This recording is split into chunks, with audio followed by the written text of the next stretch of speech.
वज़ीर आला खैबर पख्तूनख्वा अली अमीन गंडापुर की ज़ेर सदारत महकमा एक्साइज एंड टैक्सेशन का इजलास हुआ। इजलास में महकमा एक्साइज को जदीद खतूत पर इस्तेमाल करने और उसकी इस्तेदाद कार को बढ़ाने के लिए वज़ीर आला के अहम फैसले और अहकाम जारी किए गए। वज़ीर आला ने महकमे की इस्तेदाद कार को बढ़ाने के लिए 3 अलग अलग डायरेक्टरेट्स कायम करने का फैसला कर लिया।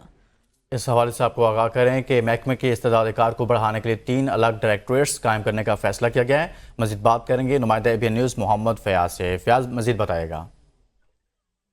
जी बिल्कुल, ये वज़ीर आला खैबर पख्तूनख्वा अली अमीन गंडापुर की सरबराही में महकमा एक्साइज का अहम इजलास आज हुआ है, जिसमें अहम फैसले किए गए हैं, जिसमें महकमा एक्साइज में जो है वो चूँकि इस वक्त मुख्तलिफ इशूज दरपेश हैं, जिसमें प्रॉपर्टी टैक्स समेत जो है वो गाड़ियों के रजिस्ट्रेशन और दूसरी जो अमूर है वहाँ पे निपटाए जाते हैं, जिसके लिए फैसला किया गया है कि 3 अलग डायरेक्टरेट्स कायम किए जाएंगे और इन डायरेक्टरेट्स के लिए जो है वो अलग अलग जो है वो बाकायदा तौर पर अमला जो है तैनात किया जाएगा। इसके अलावा जो है महकमा एक्साइज की जो गाड़ियाँ गैर मुतल्लिका और गैर मुजज़्ज़ अफराद के पास मौजूद है और उनके ज़ेर इस्तेमाल है, वो गाड़ियों में जो है वो वापस लेने का फैसला किया गया है, जिसके लिए बाकायदा जो है वो हिदायत जारी कर दी गई है और कहा गया है कि मुकर्रर वक्त तक जो है वो ये गाड़ियाँ जो है वो वापस ली जाए। अगर गाड़ियाँ वापस ना की जाए तो उनके खिलाफ जो है सख्त कानूनी कार्रवाई की जाए। इसके साथ साथ जो है सूबे में टैक्सों की शरह को जो है बेहतर बनाने के लिए भी